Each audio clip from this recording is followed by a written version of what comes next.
इन दोनों की नई नई शादी हुई थी। वो बहुत खूबसूरत जोड़ी थी, लेकिन कोई नहीं जानता था कि ये सिर्फ 3 महीने की कहानी है। हनीमून पीरियड अभी खत्म भी नहीं हुआ था कि लड़की की हत्या कर दी गई। तारीख 14 फरवरी 2003। पूरी दुनिया मोहब्बत का त्योहार यानी वैलेंटाइन डे मना रही थी। इसी दिन अहमदाबाद के बोपल इलाके के एक मकान में खून की होली खेली गई। वहाँ एक कत्ल हुआ था। फ्लैट की तीसरी मंजिल पर एक महिला की लाश पड़ी थी। उसके पास ही उसका पति बैठा रो रहा था। पुलिस मौके पर पहुंची, लाश को कब्जे में लेकर पोस्टमार्टम के लिए भेजा। पति से पुलिस ने पूछताछ की। कभी उसने कहा कि किसी ने उसकी पत्नी को मार डाला, तो कभी कहा कि उसकी मौत कुदरती थी। पुलिस उससे पूछताछ तो करती रही, लेकिन उसे गिरफ्तार नहीं कर सकी, क्योंकि पुलिस के पास कोई सबूत नहीं था। वारदात के बाद पूछताछ और फिर बीमारी का ड्रामा कर पति अस्पताल में भर्ती हो गया। पुलिस को कातिल का कोई सुराग नहीं मिला। पति बदल गया जब मृतका का पति अस्पताल से अचानक गायब हो गया। अब साफ हो गया कि हत्या तरुण ने की है।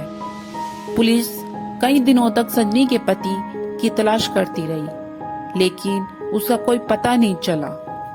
धीरे धीरे उसकी तलाश बंद हो गई, लेकिन केस अभी बंद नहीं हुआ था। उधर तरुण ने नई जिंदगी की शुरुआत कर ली थी। जब संजनी का परिवार मामले के सिलसिले में तत्कालीन सीएम नरेंद्र मोदी से मिला, तो 2006 में सीएम कार्यालय ने पुलिस विभाग को जांच के लिए संदेश भेजा और तरुण पर 1 लाख रुपए का इनाम घोषित कर दिया।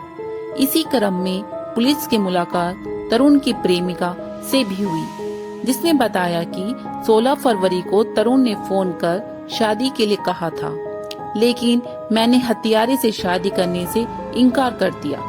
इधर तरुण ने बेंगलोर में दूसरी शादी कर ली।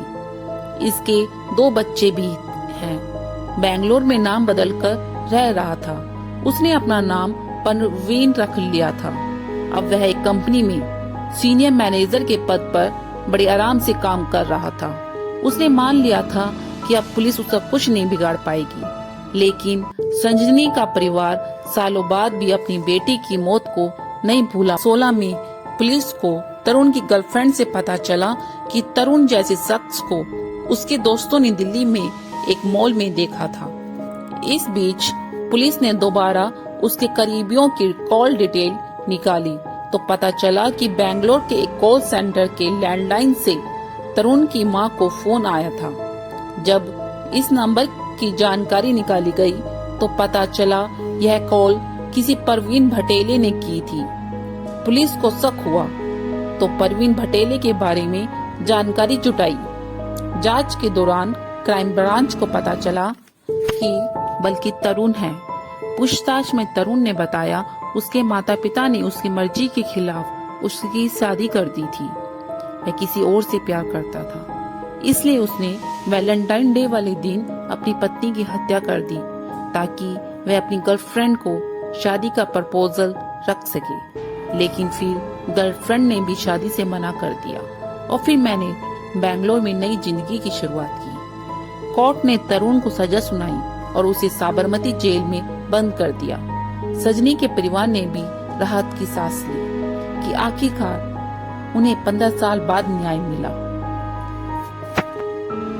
इस तरह की कहानी सुनाने का मकसद केवल एंड केवल आप लोगों को सतर्क और सावधान करना है।